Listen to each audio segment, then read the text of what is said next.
없나요? 요거 혹시나 그래도 조심하셔야 될 게 22시부터 06시 사이의 근로이기 때문에 얘는 많이 생각하세요. 얘는 22시 넘어가면 그럼 연장 근로네, 야간 근로네 하시는데 얘 이전에 출근하는 경우도 있어요. 5시에 출근하는 경우. 요거는 이제 야간 근로라고 생각을 잘 안 하시는 부분들이 있어서 요게 좀 위험합니다. 그래서 좀 이따 다시 말씀드릴게요. 휴일은 우리가 휴일로 정한 날 일하는 걸 휴일 근로라고 해요. 자, 그래서 이런 내용들 자체는 이렇게 된다. 아까 제가 설명드렸던 내용이고 연장 야간 휴일은 50% 가산해야 된다 정도로 다 아실 만한 내용이라 넘어가겠습니다. 자, 그래서 근로시간에 대한 내용 법률 조항은 딱히 없어요. 근데 저희가 사용자 지휘 감독 아래 근로를 제공하는 시간을 이제 의미한다라고 보시면 될 것 같고요. 그래서 대기 시간 같은 경우에도 근로 시간에 포함은 됩니다. 그래서 근로 시간이라는 이런 내용이기 때문에 자, 묵시적인 것도 포함합니다. 출근해가지고 자리에 앉아 있으면 아무것도 안 해도 대기 시간에 포함되니까 근로 시간에 해당되겠죠. 그래서 이거 같은 경우 구체적인 사실관계를 따져봐야 된다라는 내용이고요. 자, 그래서 기본적으로 법에는 이 정도 내용밖에 없습니다. 말씀드렸던 대기 시간에 대한 내용이 여기에 있고 위에 있는 내용을 아까 설명을 드렸었죠. 자, 여기서 이제 보셔야 될 것 같은 경우에는 대기 시간과 휴게 시간인데 휴게 시간은 저희가 간단하게 생각하시면 점심시간, 저녁시간 진짜 일 안 하는 시간 있잖아요. 이라고 보시면 될 것 같고요. 그래서 휴게 시간을 부여하는 것도 법적으로 굉장히 큰 의미가 있습니다. 그리고 이제 근로시간에 대한 그러면 어떤 게 근로시간이냐? 그래서 예를 들어서 일찍 오라고 해요. 우리가 출근 시간이 8시인데 암묵적으로 저희가 7시 50분에 옵니다. 그게 좀 애매해요. 그러니까 그런 경우에 그게 50분에 오면 그 10분이 근로시간이냐? 자, 조출을 했을 때 우리가 조출을 하지 않았다라고 해가지고 징계를 한다든지 임금을 딴다든지 어쨌든 간 제재를 가하는 경우에는 근로시간에 해당합니다. 근데 자, 저희가 8시부터 근로해요. 그러면 8시에 와가지고 앉아서 그때부터 컴퓨터를 켜고 커피 마시려고 하고 이게 아니에요. 기본적으로 생각하셔야 되는 게 8시에 와가지고 일을 시작할 수 있는 상태가 되어야 되기 때문에 일찍 출근하는 거예요. 그렇죠? 그게 사람에 따라서 내가 집이 멀면 차가 많이 막히면 7시에 올 수도 있고 6시에 올 수도 있고 그러니까 그런 거라고 생각하시면 되고 이거를 우리가 강제해요. 그런 문제될 수 있어요. 그러니까 7시 50분까지 와가지고 다들 티타임을 갖는다. 이렇게 되면은 문제가 될 수 있겠죠. 그래서 그런 내용이다라고 보시면 될 것 같고요. 요거는 저희가 간단하게 넘어가도록 할게요. 그래서 회식 같은 경우는 사실 근로시간을 보기엔 좀 어렵다라고 좀 보여요, 저도.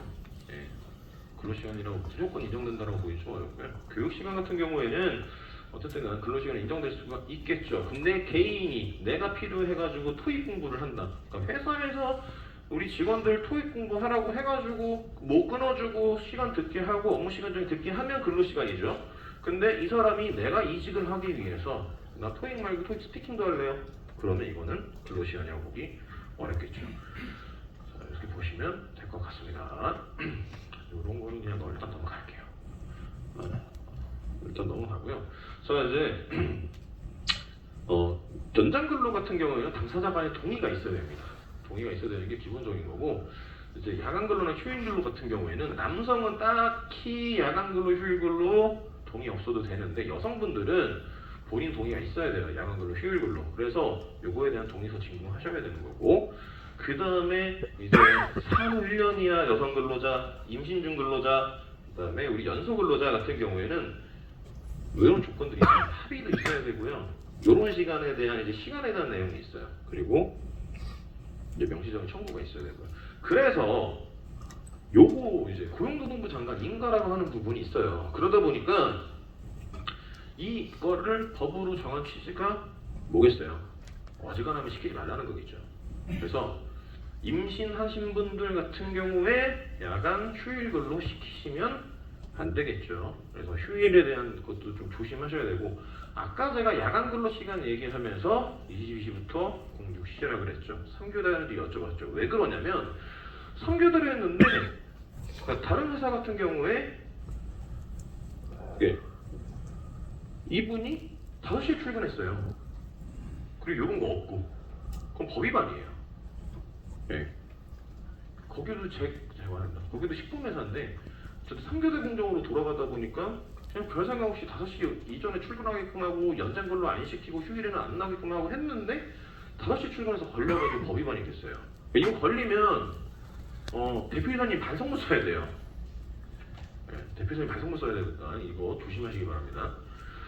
자, 휴식에 대한 거 휴게 있고 휴일 있고 뭐 휴가 있고 막 이러죠. 그래서 휴일 같은 경우에는 저희가 기본적으로 취업규칙 단체협약 등에서 정하는 약정 휴일이 있고 법적으로는 공휴일, 일요일을 제가 공휴일과 근로자의 날이 있습니다. 그래서 이날 근로하면 휴일 근로다 정도로 보시면 될 것 같고요. 그래서 휴일에 대한 거는 그냥 넘어갈게요. 자, 그리고 휴가 같은 경우에는 휴일과 휴가와 다른 점은 휴일은 근로 제공 의무가 없는 날이고 휴가는 면제하는 날입니다.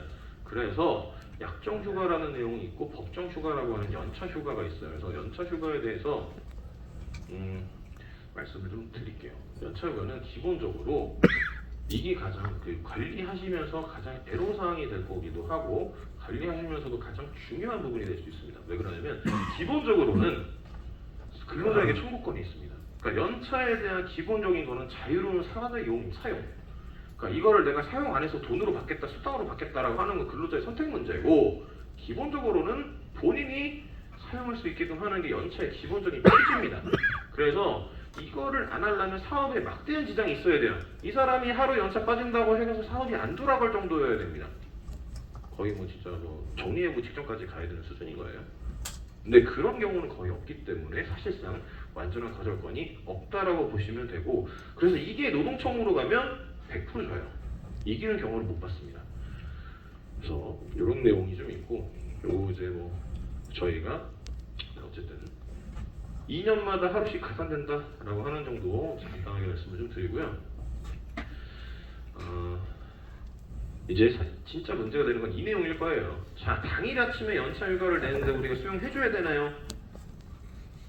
어떻게 할까요, 이거? 해줘야 돼요. 법적으로는 그렇습니다. 물론 되게 꼴보기 싫고 고깝고 하지만 법적으로는 할 수가 있는 게 없습니다. 물론 어느 정도 경고를 할 수 있겠죠. 구두. 자, 특정일을 연차로 사용해서 단체로 시작을 해도 되냐? 요거 하려면 아까 맨 처음에 말씀드렸던 근로자들을 뽑아가지고 해야 돼요. 근데 그렇게 안 하실 거면 단체 모든 근로자에게 이거 휴가원을 받으시면 되고 이 중에서도 나 휴가원 못 내겠다라고 하는 사람들한테 강제하시면 안 돼요. 연차는 기본적으로 본인 선택에 의해서 사용하는 게 첫 번째입니다.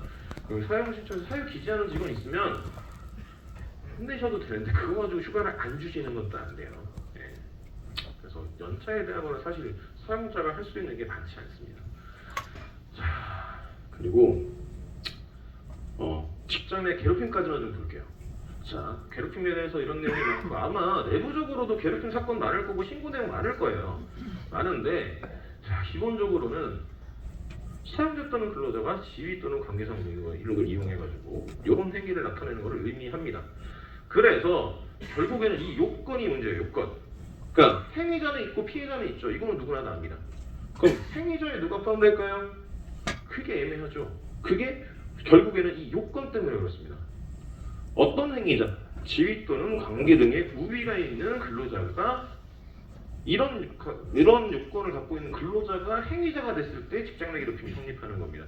그래서 보통은 지위의 우위는 크게 저기가 없을 거고 관계의 우위에 대해서 이제 좀 이야기가 있을 수 있는데 따돌림 같은 경우에는 보통 저희가 인원수의 우위로 보기 때문에 직장 내 괴롭힘으로 가요.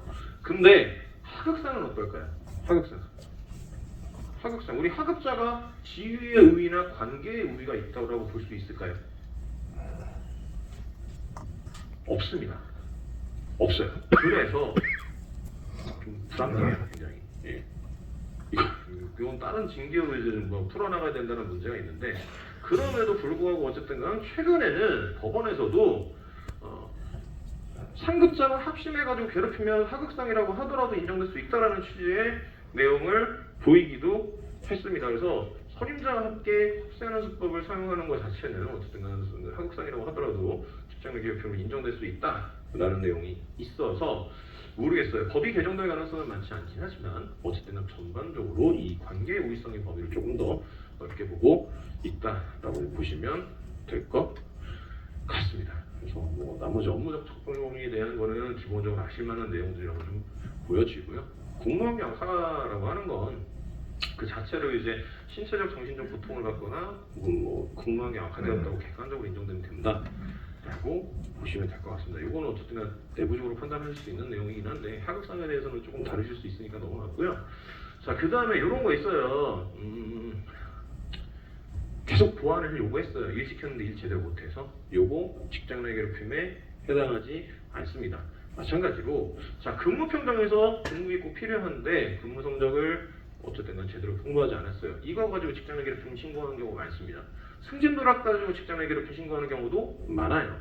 근데 이거 같은 경우에는 직장 내 괴롭힘이라고 인정될 가능성이 많지 않습니다. 그래서 이런 내용이 있다고 보시면 될 것 같고 중요한 건 이겁니다. 자, 기본적으로 저희가 이 피해 근로자 등에 대한 불리한 처우를 금지하고 있어요, 법에서는. 그래서 이 불리한 처우라고 하는 거는 단순히 막 인사 발령을 낸다라든지 이런 것도 있을 수 있는데 분리 조치를 거절하는 것도 여기에 포함될 수 있습니다. 그래서 팀 내부에서 발생하는 경우들이 있을 때 일단은 분리 조치가 선행돼야 된다라고 하는 거를 조금 아시면 될 것 같고요. 그래서 Q&A 어쨌든 고용노동부 이제 매뉴얼 있는 내용도 확인을 했는데 이거를 좀 이게 오히려 좀 더 유용하실 것 같아서 갖고 왔는데요. 기본적으로 피해를 주장하는 단계, 그러니까 이 사람이 직장 괴롭힘에 당했는지 안 당했는지 알 수는 없지만 어쨌든 보호할 필요가 있다라고 하는 게 고용노동부 입장이고요. 객관적인 조사 같은 경우에도 어쨌든 사업을 하는 거고 그리고 이제 문제는 이거죠. 장소 분리가 불가능한 경우 어떻게 해야 되냐. 그래서 사육관 여건상 불가능한 보호 조치는 어쨌든 뭐 예를 들어서 피해 근로자에게 충분히 상황과 사정을 설명하여 이해를 구하고 현실적으로 가능한 다른 조치, 그래서 아예 그냥 뭐 외부 근무만 돌린다든지 아니면 이제 재택근무를 돌린다든지 하는 식으로 좀 처리를 하셔야 될 것 같습니다. 그래서 지체학 기간에는 가능한 최대한 빨리 하셔야 되는 거고, 자, 이 피해자가 반대하는 보호 조치는 어쨌든 불리한 처우에 해당한다라는 내용만 조금 알고 계시면 될 것 같습니다. 그래서 이건 피해 근로자가 반대하는 겁니다. 신고한 사람이 아니고. 그러니까 신고한 사람이 어쨌든 간 이거에 대해서 어떻게 청구해달라고 이야기할 수는 있지만 그럼 휴가 주고 재택근무 시키시고 하시면 되고, 피해 근로자라고 조사 이후에 밝혀진 경우에는 어쨌든 간 그런 재반 조치가 이루어지지 않도록, 반대되는 내용이 이루어지지 않도록 유의를 하셔야 될 것 같습니다. 그래서 직장 내 괴롭힘과 이제 세트로 들어가는 게 직장 내 성희롱이에요. 그래서 성희롱 같은 경우에 세트로 들어가는데 아마 1년에 한 번씩 교육하시고, 네, 교육도 하시기도 하고, 이거는 워낙 오래전부터 교육을 했기 때문에 이거에 대한 좀 전반적인 인식 자체가 좀 다르기도 해서 이 부분은 제가 준비는 했지만 일단 넘어가겠습니다. 그래서 제가 준비한 내용은 여기까지고요. 혹시나 만에 하나 질문 있으신 분